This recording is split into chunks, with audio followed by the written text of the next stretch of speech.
Every so often, I'll get this meme that will pop up in my Facebook feed, and it will say, "Did you know that if everyone in the world just meditated 10 minutes a day, we would have world peace within 30 days or something?" I don't know. I have no idea how they come up with those numbers, but it certainly seems like it would be true. I mean, if we look at Buddhist monks or Taoist monks, any kind of monks that do that kind of meditating, it does seem to result in that. They seem to come to some amazing understandings, and it would seem that it might be true. On the other hand, if everyone would just accept the love of God, there would be no more war. Every single mode of belief tends to have a belief like that. Something where if only everybody did what we did, there would be world peace. And while that may be true, while from a certain perspective, if everyone did fully come to understand the beliefs of Christianity or the beliefs of Buddhism or Taoism or Hinduism, there might be world peace. But as an Omnist, I think a much more interesting question is, why doesn't it?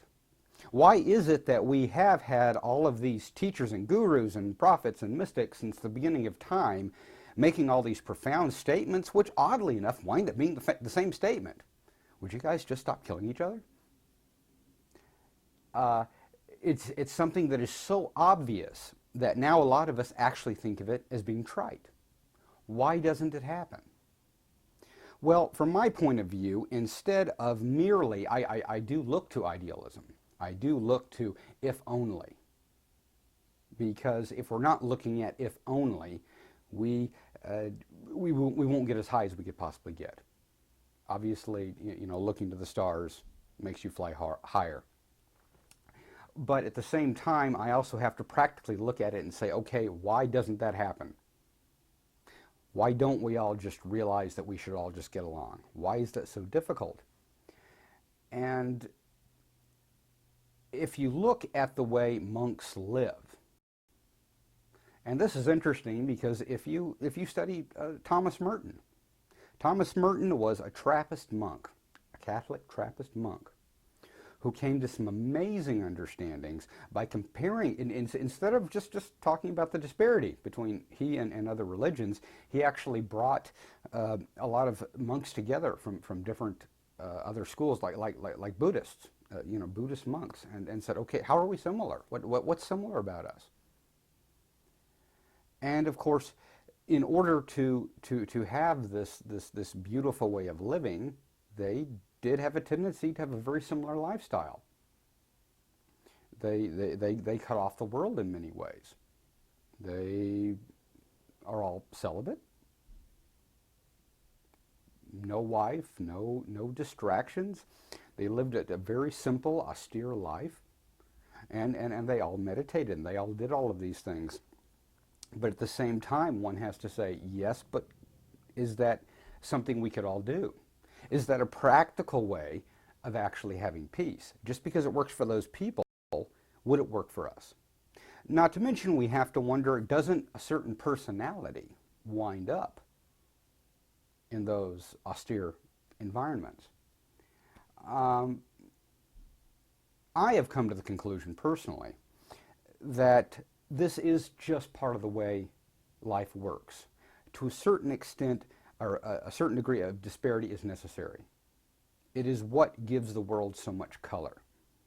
If you don't have all of these ideologies that are, at least to some degree, in conflict, human evolution might stop. And that may be the reason that no matter what, we haven't achieved world peace yet.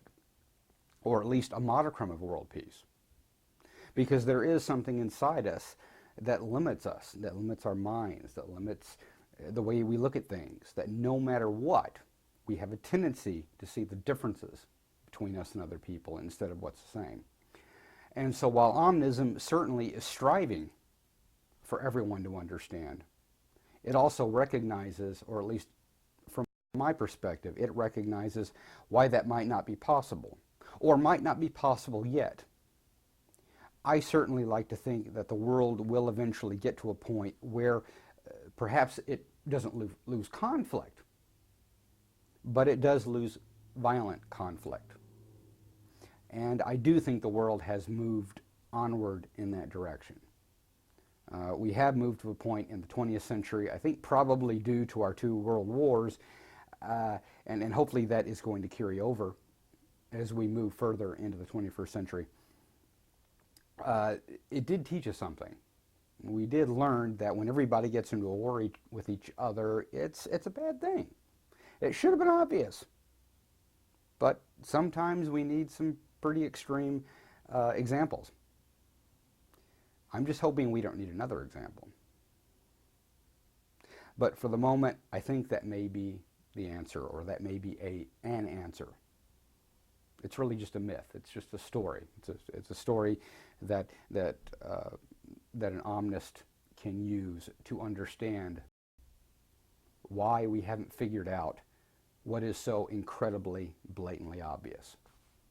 I'm the Urban Omnist, still trying to figure out what's so blatantly obvious. I'll see you guys in the next one.